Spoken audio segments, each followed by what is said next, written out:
Vero brendini pena klayini har xil mahsulotlarda ishlatib sifatini tekshirib ko'ramiz. Pena blokdan boshlaymiz.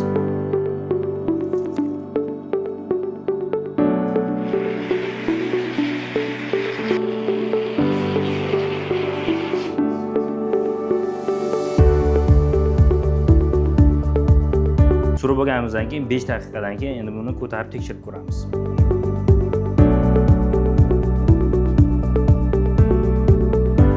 Endi esa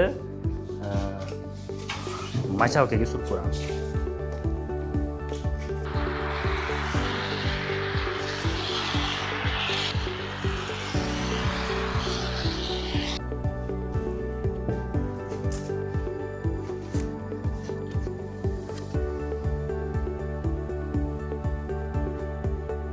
Mana surtib bo'ldik. Endi yana 5 daqiqa kutib turamiz. 5 daqiqa vaqt o'tdi. Endi buni ustiga taxtadan yopishtiramiz.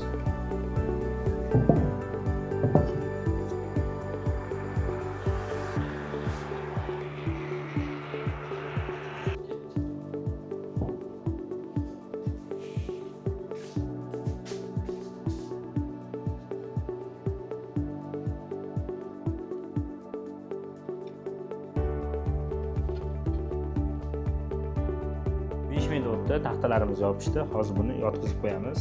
Juda oldinda narsa bo'lgani uchun oldinga ketib qo'yamiz. Buni ustidan ikkinchi pukagimizni yopishtiramiz.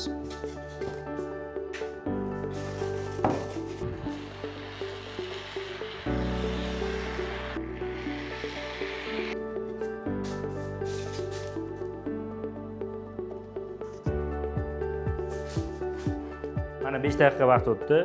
Endi bu pukakimiz ustiga mramor, laminat va oynamizni yopishtiramiz.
Mana yopishtirib oldik. Endi buni ham qotishini 5 daqiqa kutamiz.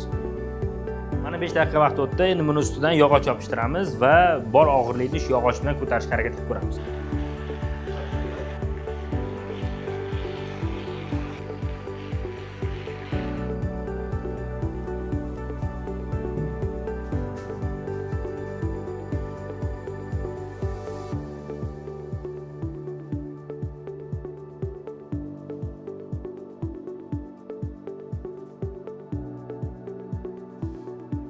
Mana tayyor, endi buni qotishini kutamiz. Pena klayimiz qotdi. Endi buni ko'tarib, sifatini tekshirib ko'ramiz. Qani ketdik. Bismillah. Hop. Ko'rib turibsizlar, qanaqa mustahkam yopishganini. Umumiy qilib aytganda, pena klay bilan, Vero brendini pena klay bilan xohlagan narsalaringni shu darajada mustahkam qilib yopishtirishinglar mumkin bo'ladi. Yana bir marta ko'ringlar qanaqa yopishganini. Ko'ryapsizlar, qanaqa siltab tashlayapman, lekin zo'r yopishgani ko'rinib turibdi. Xullas, videoga like bosinglar. Bundan keyingi videolarda Vero brendini boshqa mahsulotlari bilan eksperimentlar o'tkazamiz.